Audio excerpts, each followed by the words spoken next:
Right, hey guys, how are we doing? Back on another video from Totally Not Mark. Got an interesting one today. So this is I Quit My Hero Academia. Now I'm back. I find this interesting because I fell off My Hero Academia at one point and then got back into it, and it's quite enjoyable. I think the first 3 seasons were pretty decent, and then I think after that I dropped off and struggled through a bit, and then all of a sudden it picked back up, and I think it's quite an interesting time as well, because isn't the manga ending very, very shortly, which is quite interesting as well. But yeah, like I now leave My Hero Academia seasons to binge, because I enjoy seeing what happens next, what happens next. So this current season that's airing, I've only watched the first 2 episodes just to get the gist of it. Jesus Christ, what an opening. But anyway, yeah, let's see what this video is actually about, shall we? My Hero Academia is one of my favorite animes ever, is what I would have said if this was 2019. Oh, okay, yeah. I think at the time everyone was like, yo! Okay, let me explain. You see, many moons ago, I was actually a massive fan of My Hero Academia. Actually, no, it was earlier than that, 2009. It was earlier than 2019, when, yeah, because from season... Yeah, anyway. I probably watched seasons 1 to 3 a million times each, and then season 4 came out, and I just sort of stopped. Why? Well, that's what I want to try to figure out. I personally doubt that it was something as simple as I grew out of it, mostly because I was 28 when I stopped watching, not 12, and given that I am now 33 and thought a mustache was a good idea, I can't exactly trust my own judgment either. This, therefore, makes My Hero Academia suddenly one of the strangest review series I have ever attempted. Because I've seen and adored the first 30% of the series, that portion's coverage will be more akin to my ultimate Dragon Ball Z reviews, where I passionately and comprehensively Where you've seen it before, but then you go more in depth on it. break down exactly why I think this story is so brilliant, while also trying to iron out specifically how it functions. Whereas the latter 70% of the story will be entirely new to me, entirely blind. In the first half, I will feel like an expert, and as soon as I cross that threshold into the unknown, suddenly this series will transform into a singular mission to discover why I stopped, and in the process, hopefully, rediscover an old favorite I can read to completion. Oh yeah, also, I should mention, this will be my very first time reading the manga also, so I'm psyched to see what hidden surprises this has to offer in terms of bonus content not seen in the anime, as well as optimized pacing.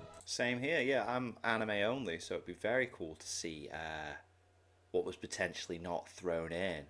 But despite everything I've just said, this series is going to require a superhuman effort to complete, but hopefully one that will be worth it in the end.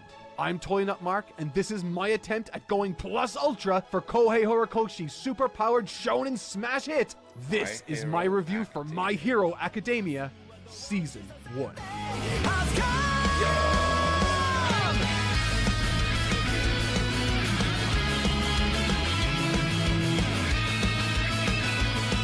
Oh, right, so this is just covering season 1. All right, I thought he was going over... I've read the description. I thought he was going to go over all 3 seasons in this. All right, cool.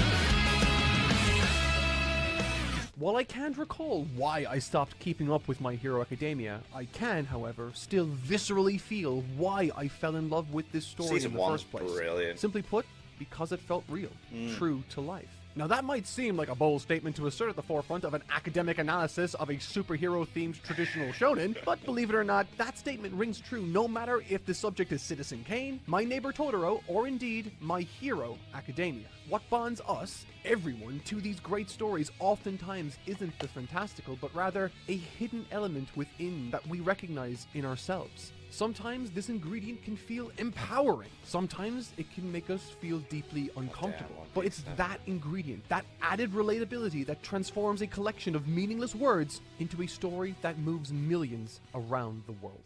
The very first scene of any story is a uniquely important chance for any author to make a strong impression and establish the tone of their story. Yes, like what we're getting into and who is it that we're following? They might open with an action set piece, or more broadly, try to shock the audience. Looking at you, Berserk. Whoa. Whatever approach you choose to take, the first scene should, on some level, be emblematic or representative of what your story will ultimately focus on or look like into the future. With Attack on Titan, the story kicks off not in the present, but actually a scene slightly into the future of where the story starts proper, with Eren and the rest of humanity looking on in shock at the colossal titan leering over the incubating and protective walls of Shiganshina. The narration goes on to describe how Eren feels like trapped livestock, which succinctly describes the driving motivation of the entire story, as well as introduces the forces that keep that goal out of reach for Eren. It's a fascinating hook and tells us exactly what the story is about. My Hero Academia takes an entirely different approach, but achieves the same result.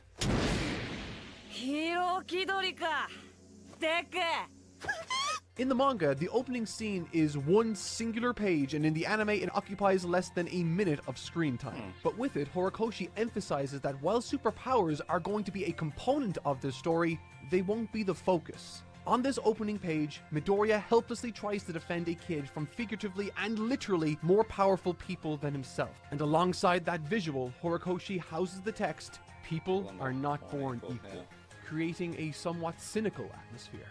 But then we turn the page. Using that somber commentary, Horikoshi primes us and transitions perfectly to Midoriya in the present day as he looks on wide-eyed at this amazing superhuman battle taking place. God damn, look at the art as well. That's really well drawn. That's so cool. With the text now reading, "But that was my first and last setback." This page turn is My Hero Academia. To push through negativity and to never stop believing in your dreams. This is the element of My Hero Academia that feels personal and true to real life. Very little about the setting itself is realistic, but what it has to say about the power of the human spirit is more powerful than any superpower it depicts. みんな大体ヒーロー化志望だよね。先生、そのざわざわがもぶたるゆえんだ。あのオールマイトをも超えて、俺はトップヒーローとなり、必ずや。 Now that we've gotten a taste of who Midoriya is, we then get introduced to one of the most important people in his life and this story, Katsuki Bakugo. Yeah, it's mad how integral he becomes to the story as well. The same bully from the very first page, now having grown up with a supposedly spectacular quirk, seemingly a shoo-in for the most prestigious hero school in the country, UA High School, unlike the quirkless Midoriya. In many ways, Bakugo represents everything our protagonist wishes he could be. He's confident, powerful, and a natural when it comes to combat. And fittingly, his introduction here comes packaged alongside a reminder to Midoriya why his dream is little more than a fantasy. Much like rival characters of shonen past and present, Katsuki Bakugo is an active inversion of this story's main character, Midoriya. Everything from their design, with Bakugo's bright spiky hair contrasting harshly with Midoriya's dark, soft, wavy locks, to their respective expressions, to the foundations of how they view the world. To Bakugo, being at the top of the class is of paramount importance because he values strength above all else. He wants to be the best, and he doesn't want Midoriya to even think he can compete in any way because he is weak. もう大丈夫だ、少年。I am here. Yes, all right, All let's Might is go. this story's symbol for justice and peace. He is the hero of this world, and it's reflected in our introduction to him. Everything from what he says to how he's drawn is evocative of those old Western-style Very comic much book so, superheroes. Full of vigor and poise, always powerful enough and ready to show up Smiling just in the nick every of time to time save the he's day. in. Horikoshi loves to draw character pages between chapters here, containing basic info like their birthdays, heights, and some fun factoids about them that aren't disclosed in the story. That's cool. It's just something to add flavor. But what he does with All Might here, it's such a wonderfully fun and creative way of showing us that this character is larger than life, and indeed, the page he's drawn upon. taken up so Naturally much of then, it, yeah. Midoriya is dumbfounded at the chance that's literally fallen out of the sky to meet his lifelong hero. But what's fascinating about this world's symbol for heroism Horikoshi's designed is that he's just that, a symbol. Faced with his childhood hero, the one who inspired him to shoot for his dreams in the first place, having been told he's too weak by his schoolmates, having been given no encouragement by his doctors, and after his own mother having given up hope for her own son, Midoriya, one last time, gathers the courage to solemnly ask his idol if he can truly become a hero even if he doesn't have a quirk. And to that, All Might says, no. However, much like this story's first inspirational page turn, following this soul-crushing revelation from All Might comes one of the most uplifting and inspirational scenes from this entire first season. An aspect of what makes this story's opening function is the contrast it creates between Midoriya and pretty much everyone else. While almost every single character in this story is more naturally gifted than Midoriya, they, particularly All Might in this instance, also lack something Midoriya has abundance of: an endless passion and a clear sense of what is right and wrong. Yeah, man. Justice. Like, the way he runs in to save Bakugo from that sludge, like, dude, is so, like, he doesn't stand a chance, but he's still trying. And it's here, with both Midoriya and All Might having stumbled across this monster attacking Bakugo, we finally get to see Midoriya's true power, his heart.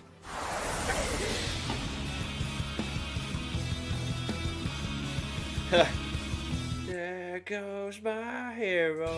Midoriya sucks physically, but when it comes to passion and having his heart in the right place, no other character in this story even remotely comes close. All Might is this universe's Superman, a symbol that tells the world that no matter how horrible a situation is, there is always hope. And yet, when faced with the attack on Bakugo, he just wastes time, cursing his own lack of ability in the moment as he stands idly by, this young kid in danger, losing the battle for his life. But Midoriya, when faced with a circumstance he is no more equipped than any other onlooker to contend with, he doesn't see this bully who has tormented him his entire life. He doesn't even think to wait for another hero to step in. Instead, his legs simply moved without thinking. Oftentimes, our real lives become complicated, distracting us with the noise of our disappointments. Disappointments that make us always look inward at our shortcomings and failures. But Midoriya is Horikoshi's wish for all of us, to hold on to those ideals and never lose sight of what's really actually important. And more than that, that quality doesn't go unnoticed. All Might's ethical priorities and passion for the job are called into question only to then be reignited by Midoriya in perhaps the single best establishment of a main character I've ever seen. These are the actions that make a... He reminds All Might what it is about, what it's about to be a hero, doesn't he? And he's like, do you know what? So what if I'm suffering? Other people, I can help someone here. A hero, distilled once again so beautifully by Horikoshi into a single succinct exchange. Time and again, Midoriya has been reminded that he isn't good enough to be a hero, that at young ages, heroes that are meant to be heroes demonstrate signs of greatness, and that he seemed to lack that.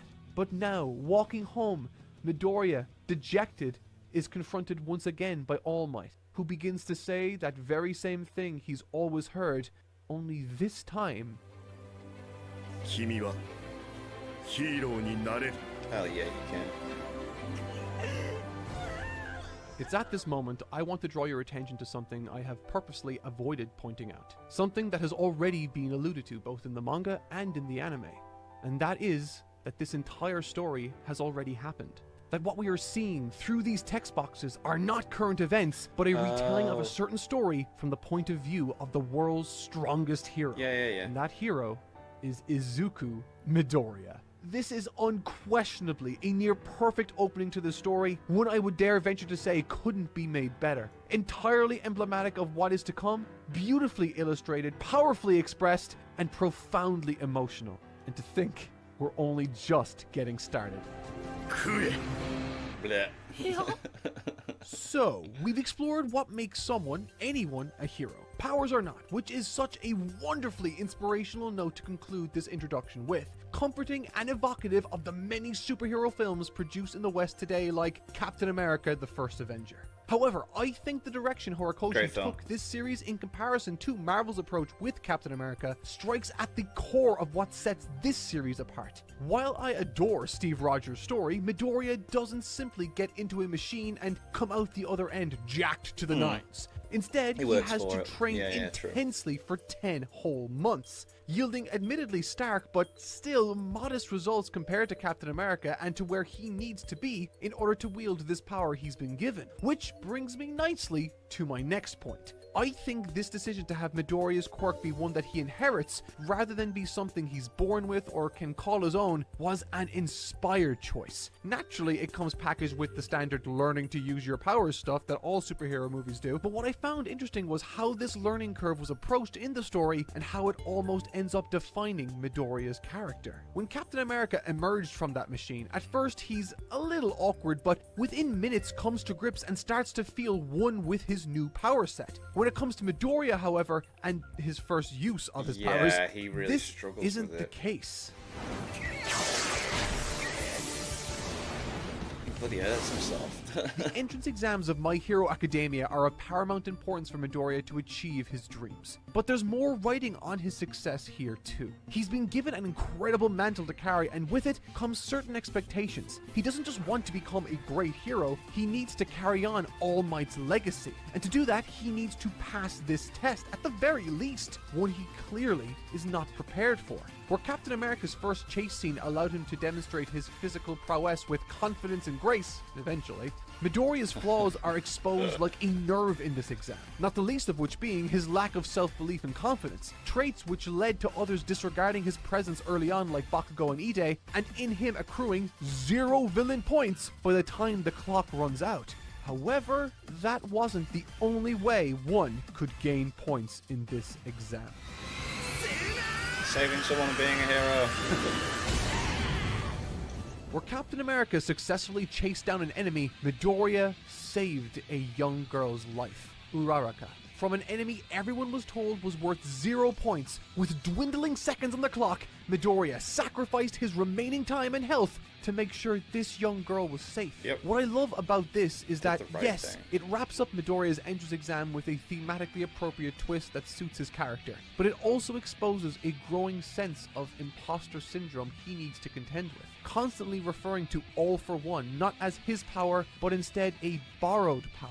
We know this not to be true, of course, that Midoriya has in fact proven himself and earned the respect of All Might, and even during his entrance exam demonstrated that his selection was justified. But there still remains one glaring issue: his explosive powers' impact on his comparatively weak body. 8種目トータル成績最下位の者は見込みなしと判断し除籍処分としよう。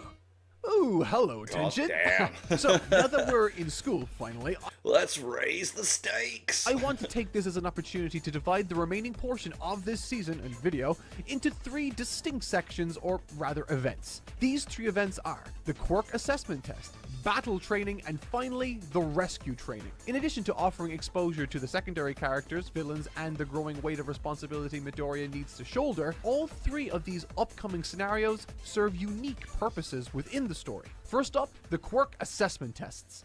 There is a secret sauce to this story that makes My Hero Academia so effective and successful in my view. And that secret sauce, I think, is Horikoshi's application of internal conflict in opposition with external conflict. Okay. Now, internal and external character conflicts might sound like a bunch of literary mumbo-jumbo, and it kinda is.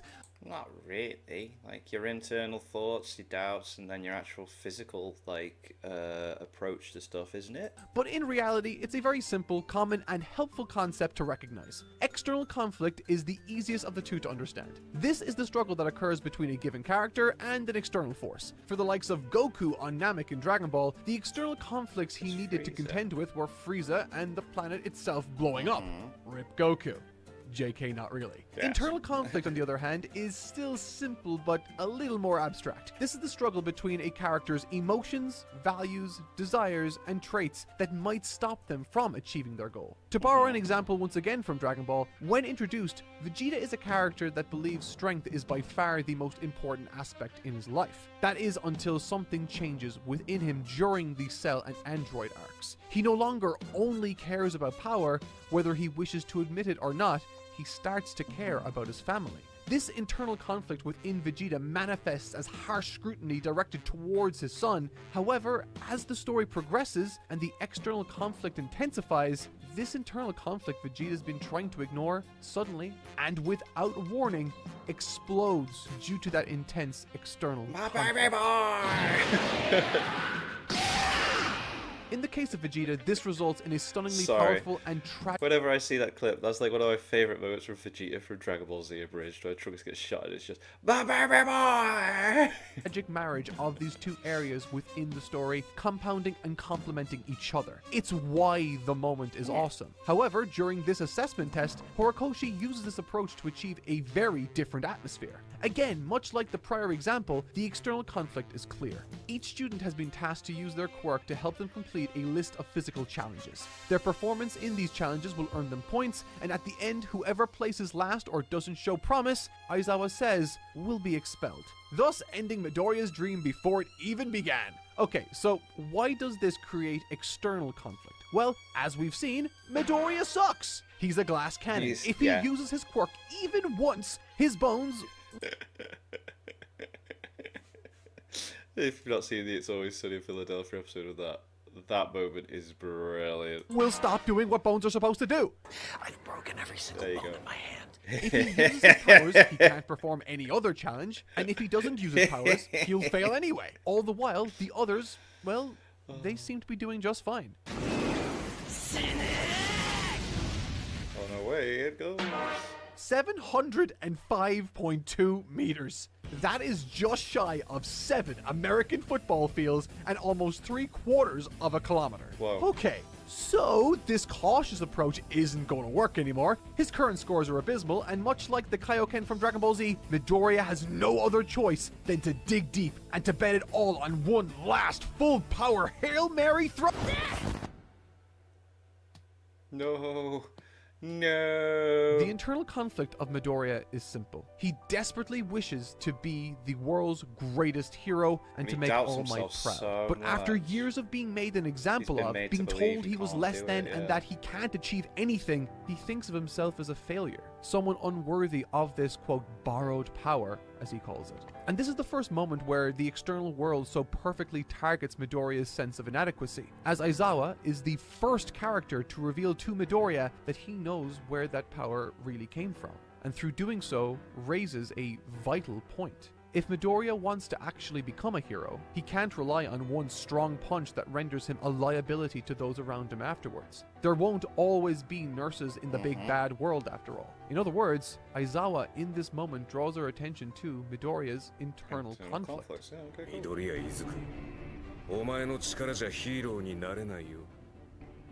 I love this quote because it works on two levels. As it stands, it's undeniable that he's right. He knows where this power came from, he knows what All Might sees in him to some extent, but insists on this terminal flaw in his approach. But there's more. While Aizawa in one breath is hard on Midoriya, simultaneously he's easier on him than Midoriya is on himself. You'll notice that in that quote, Aizawa specifically refers to this power once for all, not as All Might's or anyone else's, but Midoriya's own power specifically.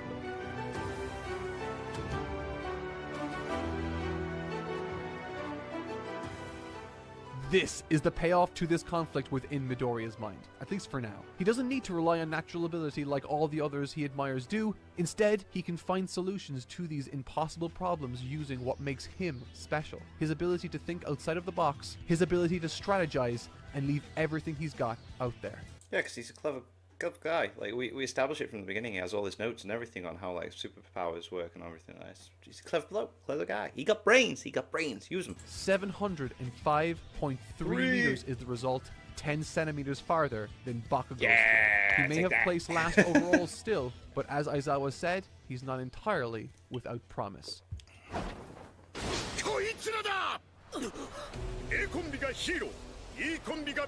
Oh, this was so cool. This is an activity, lesson, arc, whatever you want to call it. This section contends with and explores the complicated dynamic between Midoriya and Bakugo. Like any great rivalry or foil from the annals of anime and manga past, Katsuki Bakugo is a deliberate and carefully measured distillation of everything Midoriya isn't. Where Bakugo is confident and a natural athlete, Midoriya is defined by his doubt and his lack of natural physical ability. Where Bakugo was born with this impressive and flashy quirk to show off to the world, Midoriya was born with nothing and had to earn a power that he has to, in some sense, hide. Heck, even the entrance exam points are in versions of each other that reflect Bakugo and Midoriya's differences. Bakugo, who scored 77 points total, all coming from villain defeats with 0 saves, while Midoriya, as we know, scored 0 villain points but collected 60 save points. The point the story has been driving home since it began has been that these two are polar opposites, and now they have to fight.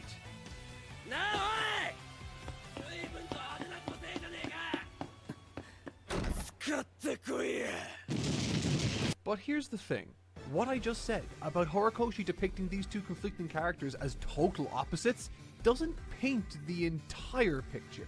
In fact, you could say that the entire setup for this fight between Bakugo and Midoriya has been a carefully curated misdirection. From the very beginning, Horikoshi has been using Midoriya to shine a light on this world's hero society, painting a wonderfully altruistic and optimistic sense in all of us that we have what it takes to be a hero.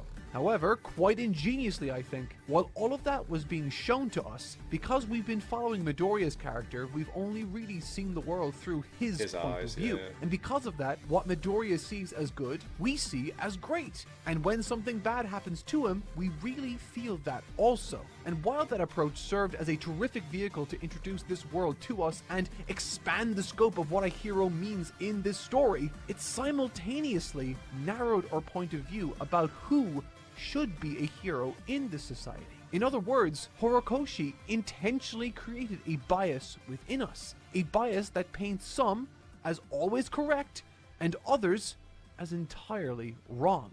And that simply isn't true. いやー、これはまたすごい個性だな。ほんと、ヒーロー向きの派手な個性ね、勝木くん。俺がすげえんだ。 People built him up to For make the sure he first could time be in this story, the best, a different character takes center stage. Katsuki Bakugo, a young man who has tormented Midoriya seemingly his entire life, only we come to realize that that isn't entirely true. Or at least it hasn't always been the case. I am a firm believer that we are a product of our environment, that we carry with us the lessons, mistakes, and traumas of our past until one day we find out which of these we carry more of. Like Midoriya, Bakugo was born a regular baby, and as they grew up alongside each other, Bakugo developed a very special ability while Midoriya didn't. no. And that alone is not what makes Bakugo the way he is.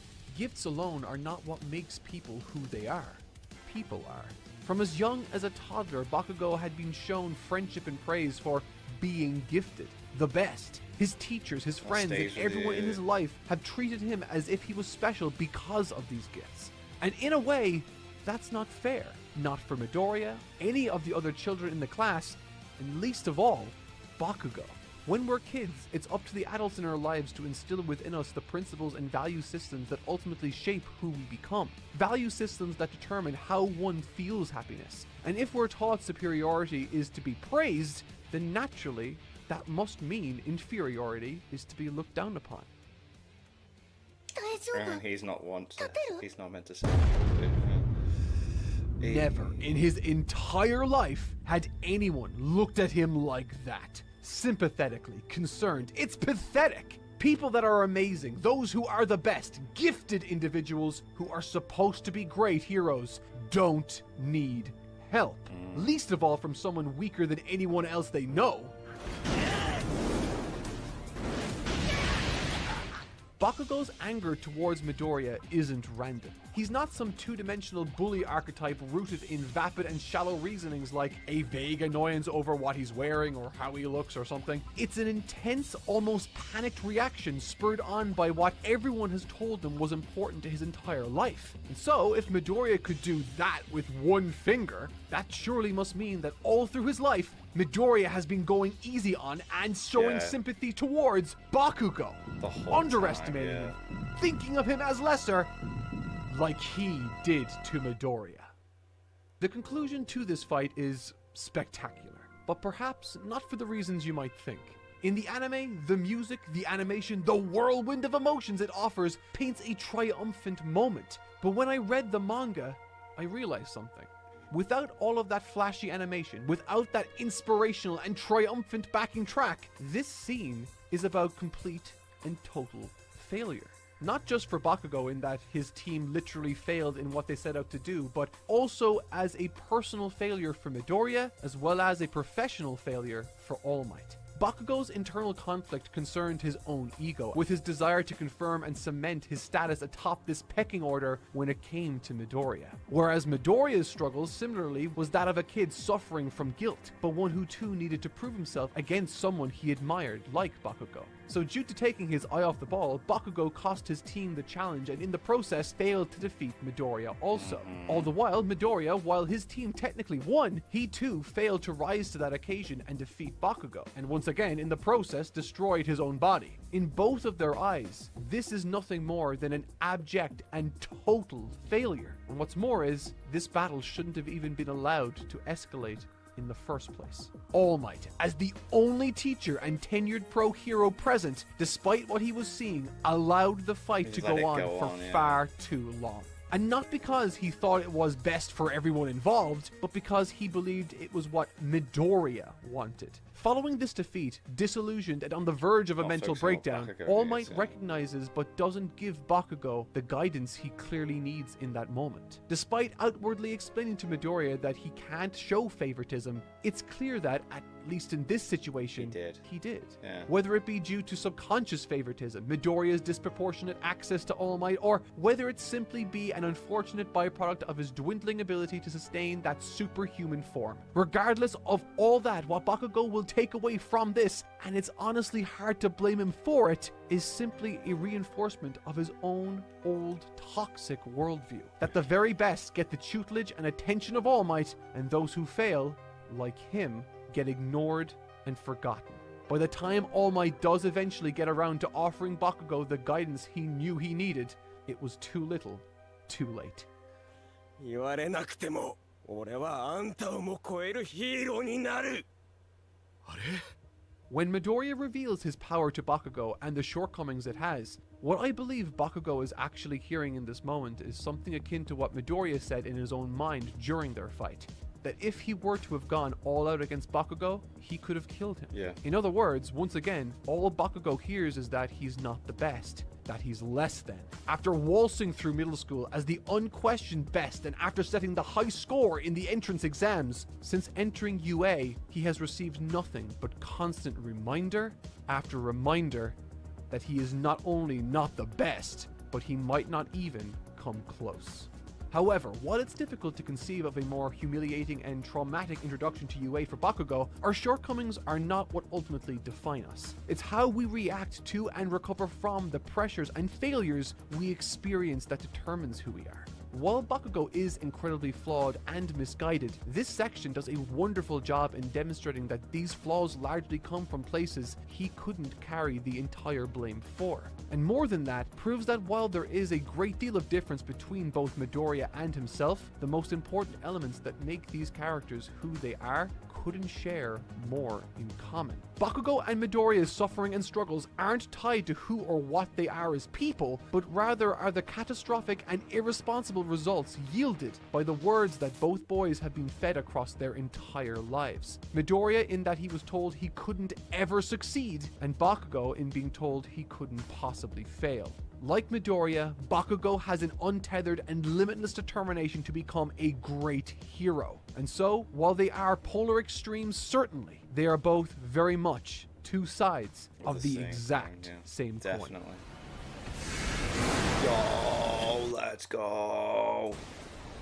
Oh, I love this arc. I truly love this arc. It's music. Mate, this just comes out of nowhere and it's like, what's going on? In manga form, poetry in anime form, all wrapped up in a simple failed class trip to Universal Studios Japan. But what's interesting is that at the beginning of this field trip, outside of a teacher or two and a few students, we didn't really have any idea what the other members of the class were like, and yet by the end, I was Team Kirishima and Tsuyu all the way. Hell yes. In other words, this is very much Class 1A's coming out party, and more than that, it too facilitates the chilling unveiling of perhaps this story's most important figure outside of Midoriya.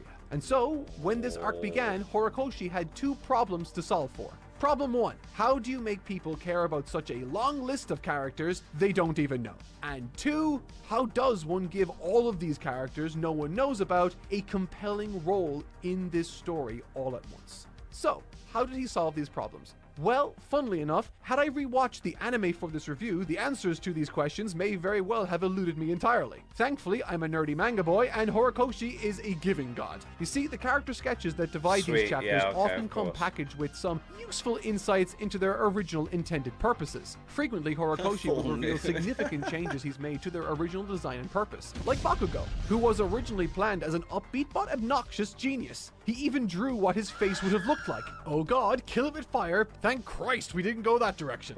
But as I continued to read these sheets, I learned that there was far more going on behind these designs than simple visual flair. Certain characters were designed to push the narrative. For example, with Ochiko, she looks as cheery and bubbly as she does because, as Horikoshi says, he needed her to be cheery and outgoing enough to drive conversations with the comparatively quiet and subdued Midoriya. And this is where characters like Kirishima, Tsuyu, and Kaminari come into play. As their roles within this arc reflect, and as is pointed out in a number of their character sheets, they were created to bridge the gaps between different groups of classmates in Class 1A that otherwise would never have interacted. Tsuyu is a free thinker who speaks her mind. All the while, Kaminari and Kirishima have extroverted and loud personalities that complement and draw in otherwise isolated characters in their group. And while we do get a taste of what these more outgoing characters have to offer at the very beginning, there's still more gas that can be thrown onto this proverbial fire. Let's go! Yes! This was so freaking cool. Look, I'm not gonna lie. When I first saw this character emerge from this portal, I was in shock. Without a single word, this character changed the entire atmosphere of this once light-hearted series. Perspective is important to reaffirm in moments like this, however, when you're looking back on something that happened over 10 years ago. Prior to this moment, everything that had happened in this series was relatively under control or under the supervision of the established heroes. Events like the entrance exam, the quirk assessment test, and even the battle train that got a little out of hand, all of these events, while they each possess compelling stakes, never veered into chaos or total loss of control like this. What I love about this moment isn't what Shigaraki does to sell the seriousness of the situation, but rather what happens in response to his sudden arrival.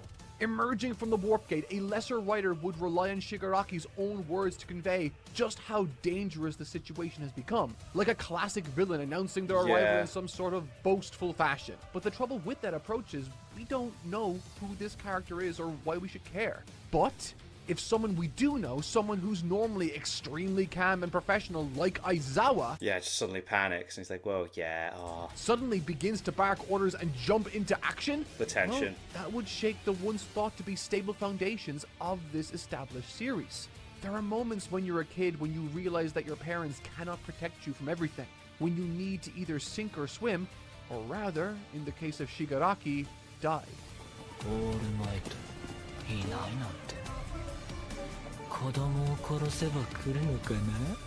The reason he's there is that he's after All Might. He wants to kill the symbol of peace, but as a piece of mindless improvisation, decides on the slaughter of this young group.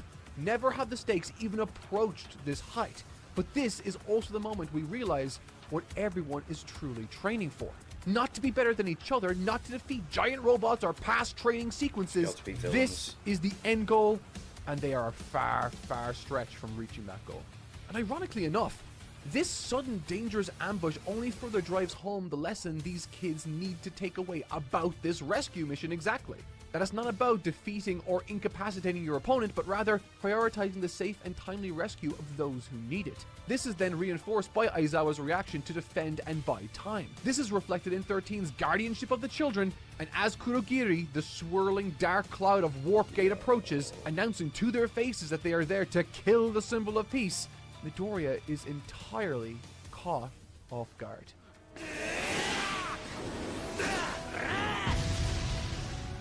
Become best friends? Yep! God, I love these two, but especially Bakugo. While Midoriya is caught lacking, totally distracted by what he just said about All Might, these two were incredibly vigilant. But it didn't matter. They missed the mark, if only barely. And what happens next as a result is why I now am familiar with and love all the members, Not him. of Class 1A.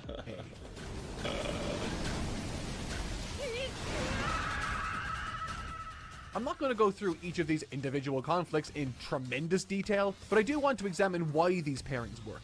Aside from one, each of these groups possesses one of the 3 individuals Horikoshi designed to bring people together.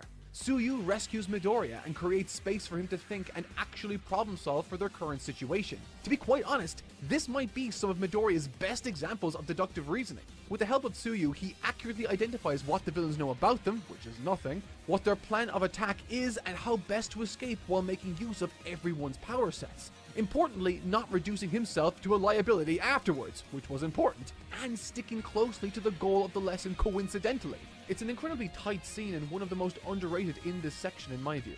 Then we get Kaminari's group, and wouldn't you know it, he's the fuel for the fire here too. On a narrative level, this is the group that presents Horikoshi with the most difficult task, as we don't really know any of these characters. While we have on some level been introduced to the likes of Yaoyarozu, it's only ever really been in the service of exposing the failings of other characters. Which, while impressive, isn't exactly something for us to sink our teeth into. Furthermore, Kaminari and Jiro have been given virtually 0 dialogue up until now, which is what makes it such an impressive scene to me because it held my attention surprisingly well.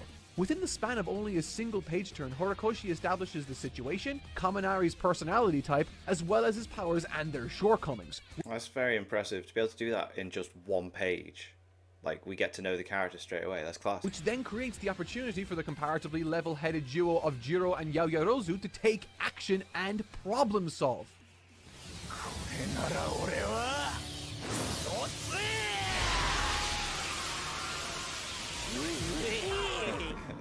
Kaminari is the perfect foil for this trio, one who's powerful but requires the confident and considerate guidance to actually make use of it. It's such a phenomenally well-written sequence that allows all of these otherwise unknown characters to shine bright. And as the situation worsens for the professional heroes as they try to juggle everything by themselves, we check in with our last group that boasts my favorite dynamic of them all.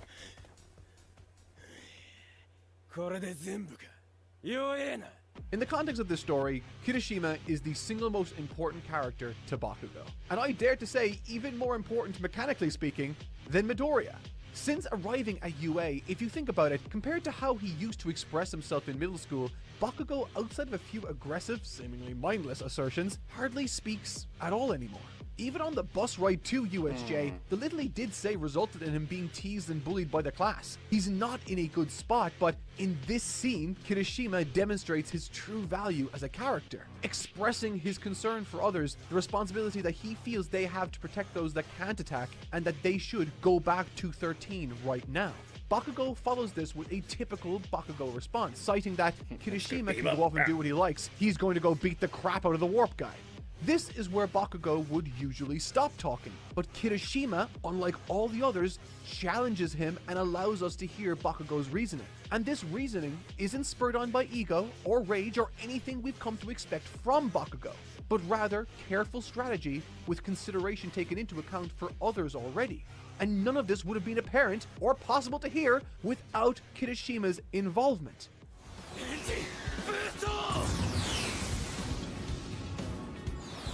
Ida's escape and ultimate rescue mission is not only the perfect role for someone with his quirk, position in the class, and sensibility, but once again changes the dynamic of the entire conflict by putting the villains for the first time on the back foot, highlighting that you do not need to attack them in order to dissuade them. Despite being armed with this enormous hulking monster that easily overpowered and took out Aizawa, once Shigaraki learns of this impending rescue and influx of pro-heroes, he says that they need to leave, but not before killing a few kids.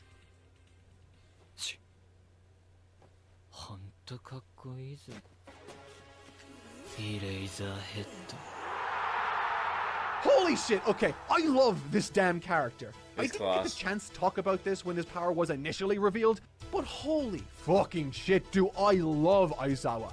The way his power set was revealed during the quirk assessment, the way he just used his power to cancel out the most dangerous villain's attack, and despite this quirk not being suited to this situation, when Midoriya expressed concern for him before he initially leapt into battle, there was no hesitation, but instead a parting quote that reflects exactly the lesson he wants Midoriya to learn. Quote, "No good hero is a one-trick pony." This quote goes hard as fuck. Not only because it demonstrates that he is living his principles to Midoriya, but also subtly highlights that he too, like Midoriya, found himself in the past with a quirk that on its own had a lot of drawbacks, but he worked on them, and now he's one of the best heroes the series has. He's such a phenomenally understated character, certainly up there as one of the best in this series, which is high praise given the company he shares.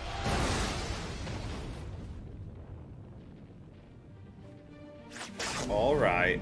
The normal fight, let's go. I've often said that My Hero Academia isn't a story that revolutionized the industry like Dragon Ball, One Piece, or Berserk even. And honestly, despite my praise for My Hero Academia so far, I do still stand by that assertion. But more than that, I think that's quite fitting.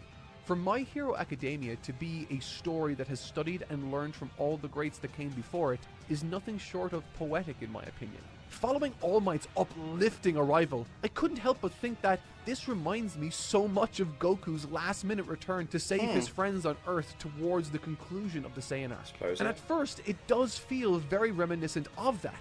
All the pieces are there, arriving too late to prevent the majority of the damage, but just in time to save someone's life.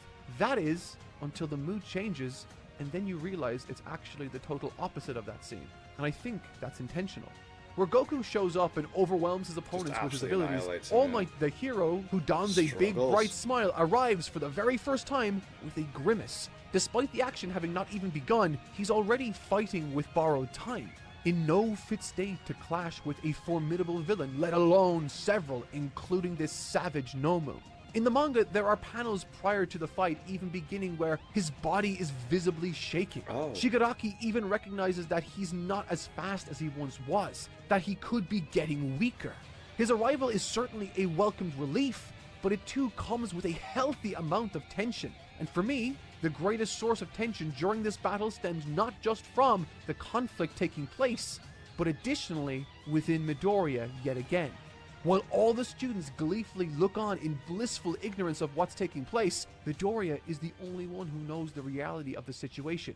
More than ever before, All Might is faking it, on the cusp of collapse.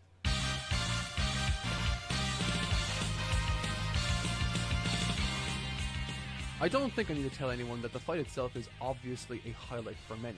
It's absolutely fantastic. The punches and just when he finally sends it through the... Oh my god. And while great, I think there's an understated quote from Kirishima following its conclusion that speaks to not just this conflict, but the whirlwind of conflict within All Might himself. He says, like straight out of the comics, he just smashed his way past the absorption, the ultimate bruiser. What I like about All Might's makeup as a character is the fact that he's a walking contradiction. He wants to be and appear like those unstoppable Superman archetypes from the golden age of comics in the 30s. But the trouble is, he's in a far more evil and complicated world than that. He feels a powerful pressure to be something that he's not, in order to free the public's collective minds from the worry these evildoers try to instill. Once again, in the case of All Might, Horikoshi chooses to leverage the dynamic of internal and external conflict. Every inch of All Might's design speaks to this conflict, but perhaps none more so than his ever-present, never-changing expression. The purpose of character design is to communicate without words something key to the personality it's trying to represent. All Might's inner struggle is that of being a sickly, weak man trying to live up to his own lofty legacy, trying to hold it together only to, at every turn, fail time and time again. Fail at being a teacher, struggle to be an effective mentor, and now, suddenly, he begins to slip as a hero too. All the while the external conflicts, whether they be interpersonal, professional, or on the streets themselves, place ever-growing surges of pressure on his ever-weakening shoulders. But, no matter what, he refuses to yield. He refuses to settle for anything other than the ideals he represents, reassuring the world with a big, friendly smile that everything is always going to be okay, because he is here. Like All Might, his I design have seems like hair. the contradiction to common design practice on almost every level. Contradictions to design principles Horikoshi himself implements and explicitly tells us he uses throughout these sheets he's provided. Take this character design for Bakugo from the front of Chapter 10, for example. In these character design breakdowns, he more often than not cites the eyes as the element that plays a key expressive role. His design of Bakugo's eyes specifically say, and I quote, explosively angled at about 80 degrees. Go for the full 90, kid. This naturally tells you something about Bakugo. The same can be seen from Midoriya's teary pupils or Ida's stern, square-shaped peepers. Both offer insight into the character and through looking at them, tell us something about their personality. In other words, effective character design is a visual language, but All Might's design for his eyes say nothing. His face is an unflinching, almost unchanging mask that, like a poker player, refuses to show any other emotion, refuses to let his guard down, refuses to appear human. And that's the point. Despite breaking this rule, Horikoshi communicates more about All Might through his eyes than any other approach he could have ever applied. Hilariously, it's the most complete marriage of both design and character that I've seen certainly in this series and perhaps in all of the manga I've read. It's that conflict between All Might's ideals versus what his body prevents him from doing that makes him such a compelling character and what fueled this incredible scene.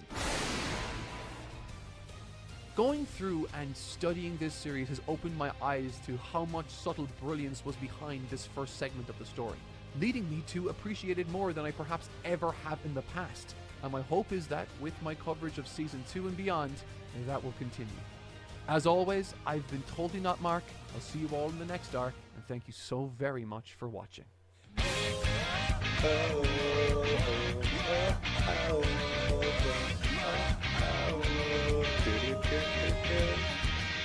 Very cool, very cool. Very, very, very, very, very cool. It's nice to have a look back at where it all started, I guess.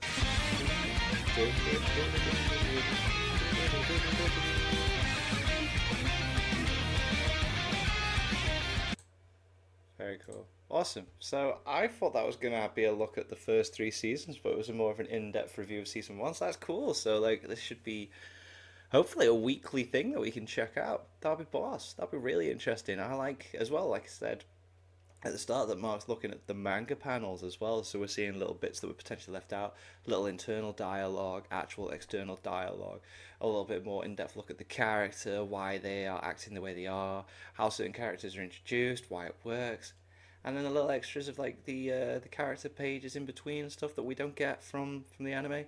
Awesome. So yeah, cool thing to look forward to every week. That's awesome.